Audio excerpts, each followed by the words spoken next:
It is the last Sunday in January. And to make sure everybody's on the same page, we have spent January, and we'll complete today, going through the 4 first chapters of the Science of Mind textbook, which is a Science of Mind tradition. Centers all over the world are doing exactly the same thing. And it is my honor to speak to the chapter titled, How It Works. So, over the course of these weeks, we have talked about infinite divine spirit, whatever name you prefer to call it. This energetic presence that is both personal on the inside of our own beingness, where we can feel the support and the love and the wholeness of God within us, and this energetic mechanism that we call the law of cause and effect, the universal law, the law of good, that picks up on our individual thoughts and takes it out into the universe in an expanded form. And that's how we create change in the world. And we've talked about the thing itself, this thing that we call the divine, and we've talked about what it does, and we've talked about how it does it, and now we need to talk about how do we use it? How do we use it? How do we make it happen out there in the world and right here in the world of our own individual beingness?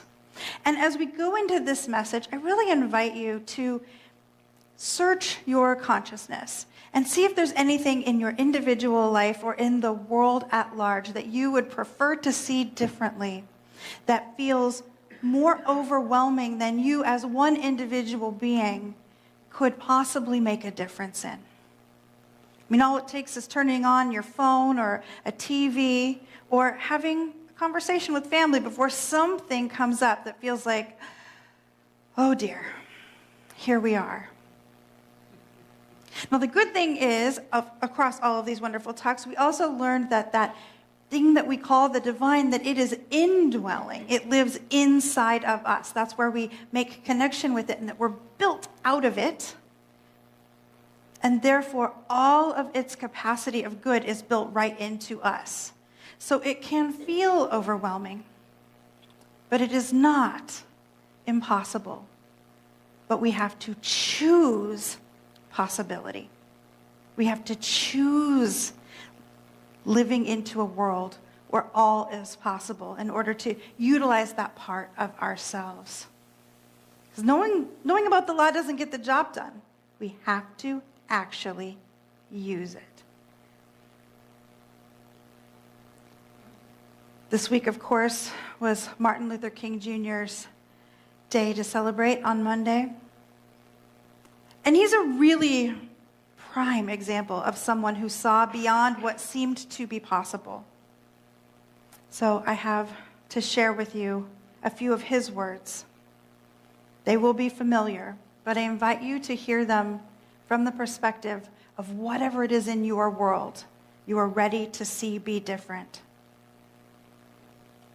Let us not wallow in the valley of despair. I say to you today, my friends. And so even though we face the difficulties of today and tomorrow, I still have a dream. It is a dream deeply rooted in the American dream. I have a dream that one day this nation will rise up and live out the true meaning of its creed. We hold these truths to be self-evident, that all men, all people, are created equal. I have a dream that one day on the red hills of Georgia, the sons of former slaves and the sons of former slave owners will be able to sit down together at the table of brotherhood.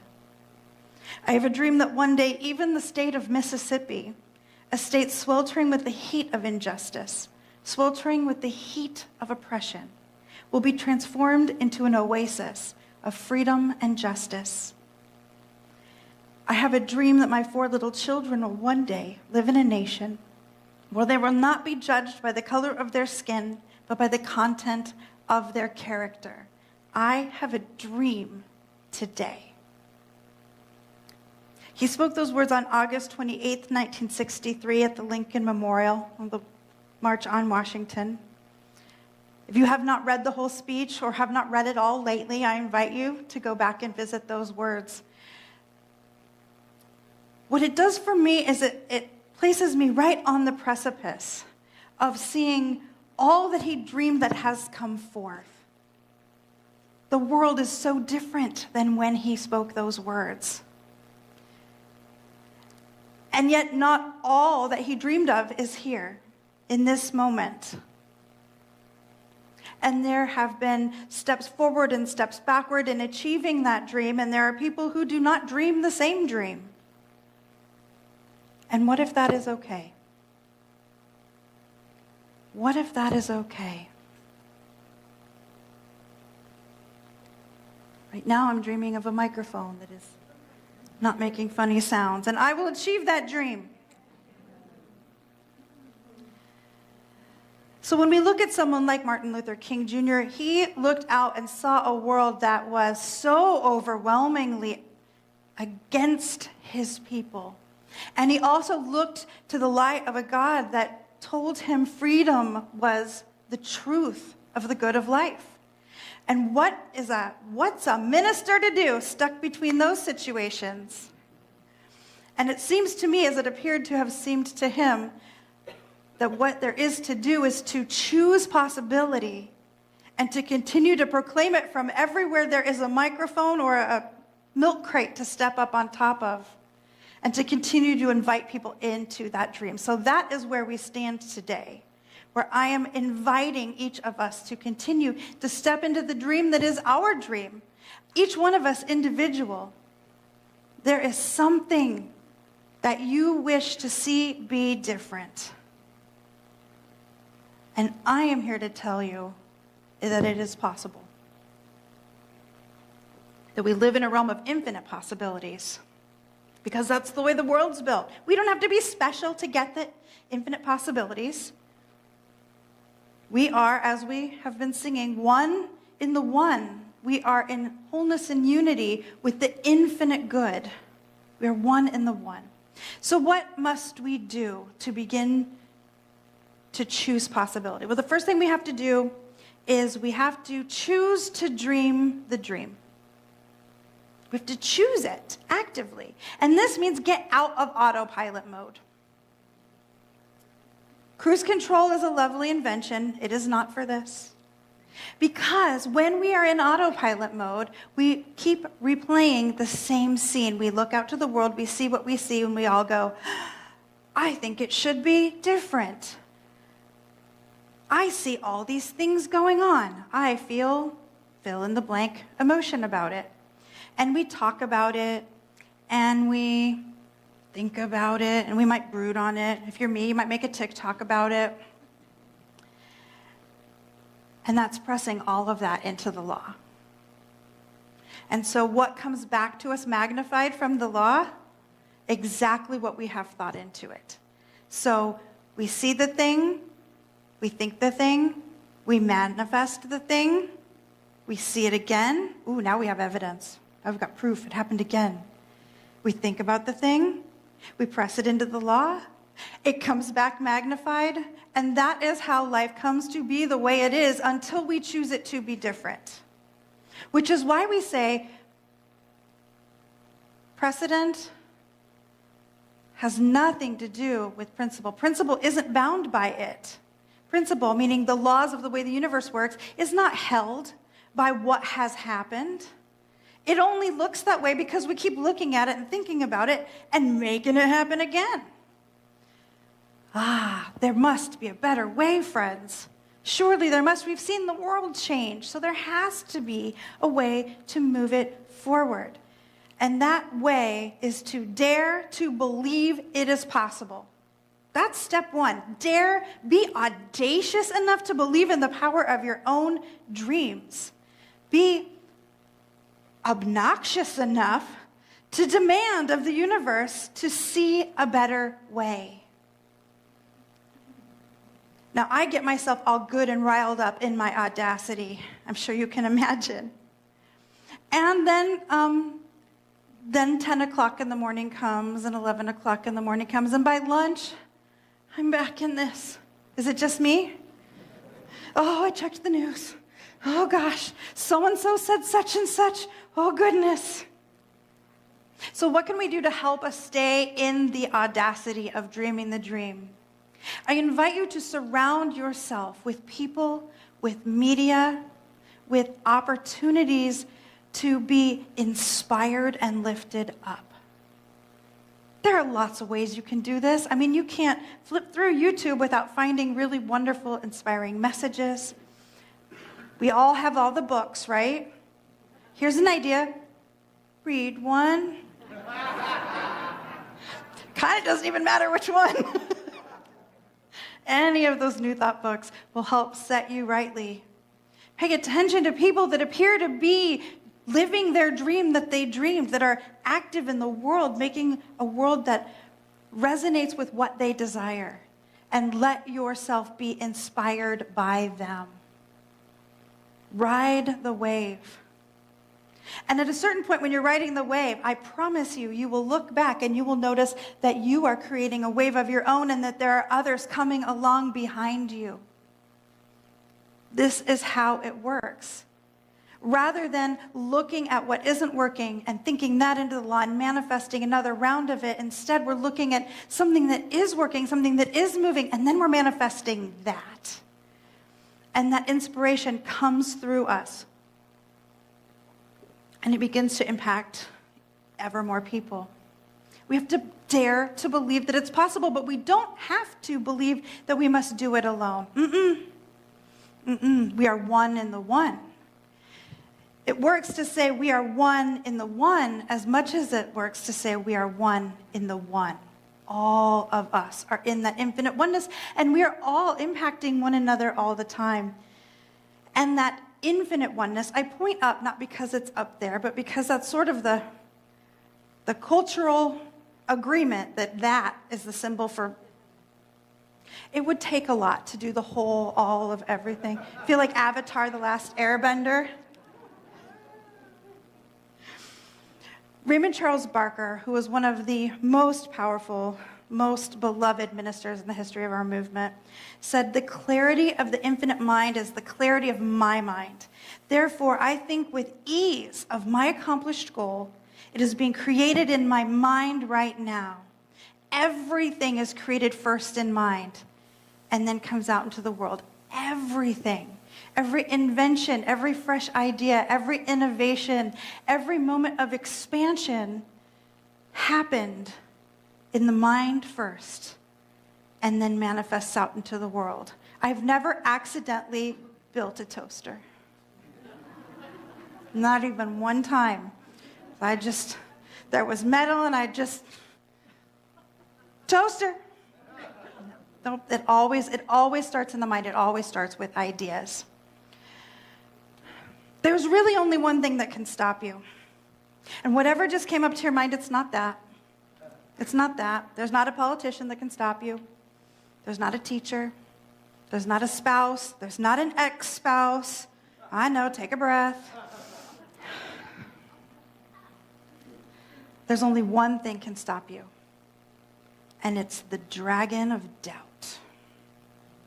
Oh, the dragon of doubt. The voice inside your mind that says, well, who do I think I am to even murmur? Or, well, that entity has so much power, so much money, so much whatever resource, that what difference could my voice make? The dragon that says, but I don't know how.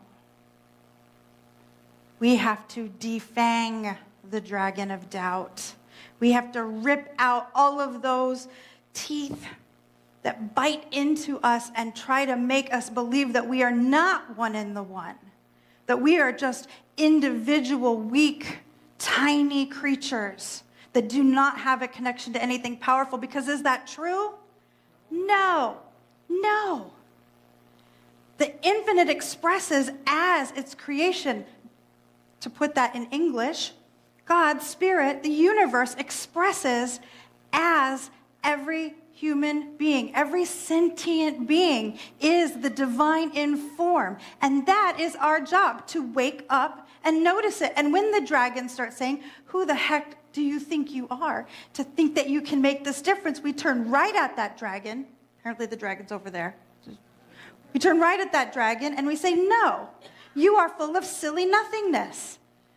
That phrase that I love so much, we let it go back into the nothingness from whence it came.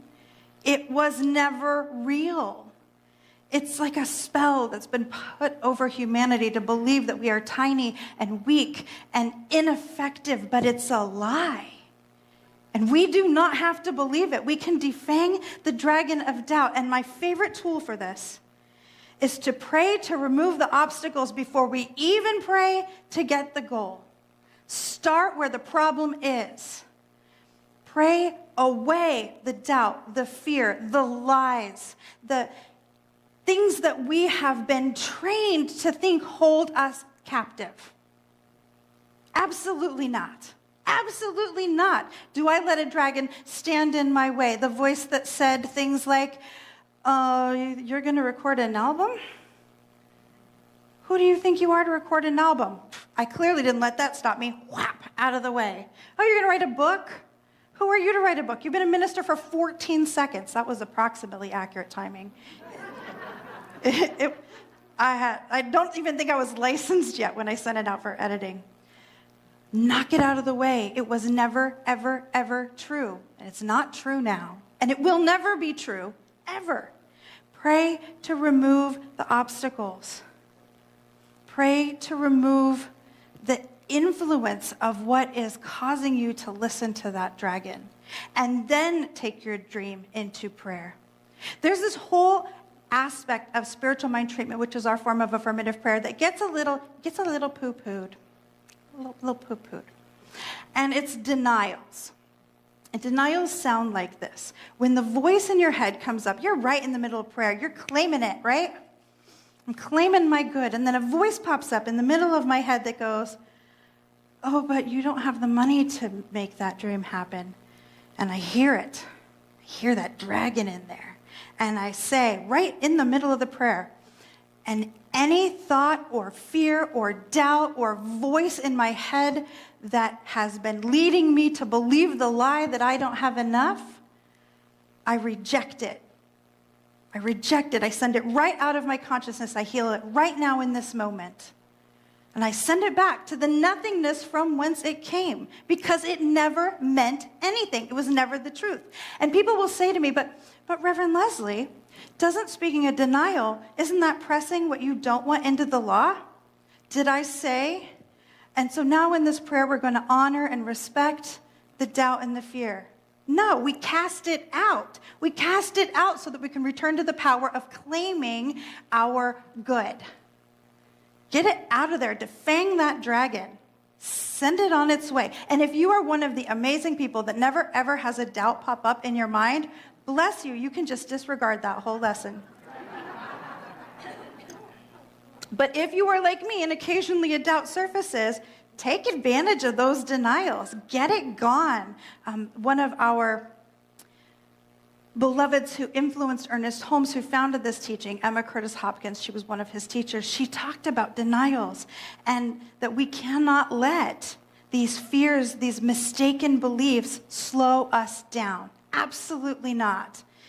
To let the doubt stop us, to let the doubt slow us down is to be putting our faith in the doubt instead of in spiritual truth.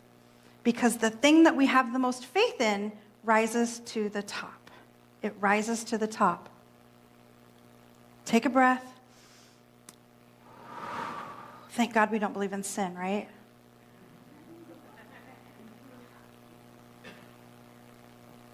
It's not a sin if you've let the doubt stop you before. You haven't done anything wrong if you've let the doubt stop you or slow you down before. But from the moment you decide that is not what it's going to be anymore, it will be different. It will feel different. And then, when we've defanged our doubt, we can step into this idea of playing with possibility, of making our dream happen. The world we're going to make is beyond doubt. The world we're going to make is beyond what we see around us because it is new, it is fresh, it is bigger.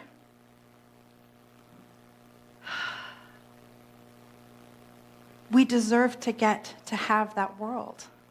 You deserve to live in that experience. Every major change, every transformation, every expansion in life has come from seeing something more than what was believable, than what was reasonable. I am proud to stand before you, a deeply unreasonable minister of science of mind. And independent of anything that's happening anywhere else in this world, I am here to claim that as long as I stand on this platform, as long as I am invited to be here, diversity and equity and inclusion and expansion and acceptance and love will always be good words in this room.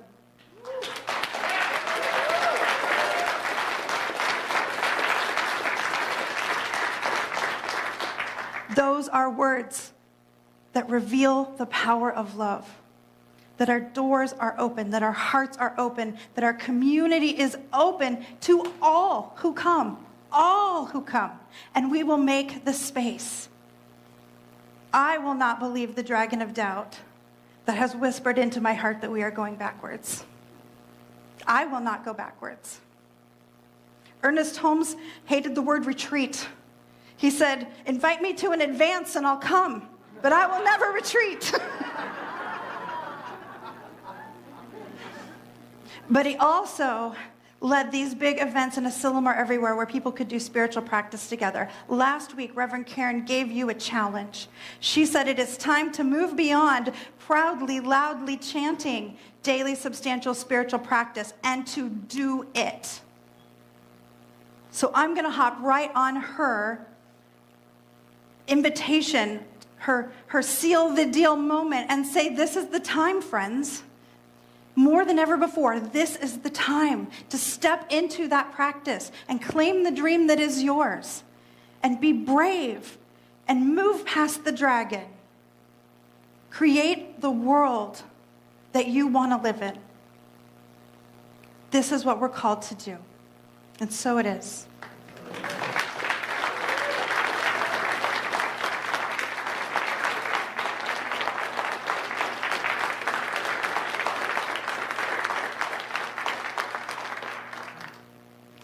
Let's anchor that in with some prayer. How good it is to join together all the beloveds in the Tatum Sanctuary, all the beloveds on the online campus, all the beloveds who watch this message next week or next month or next year, knowing there is no time and space in the divine. We are all one in the oneness. And what I know is whatever that dream is, Infinite Spirit is already on it. As you let yourself, as we expand our imagination, Spirit is right there with that yes. I know for each one of us that the dragons are smaller and shrinking by the moment, and that Infinite Spirit is right there too. That there is nothing beyond our consciousness or our capacity, for we are divinity in form. This is how God shows up as us, as every being. And so I am a divine yes for every single person, for every single life, for every single heart, for every single dream. I just say yes. I just say yes. For the world we are making together, I say yes. There's so much gratitude. And so I simply call it all very, very good. And so it is.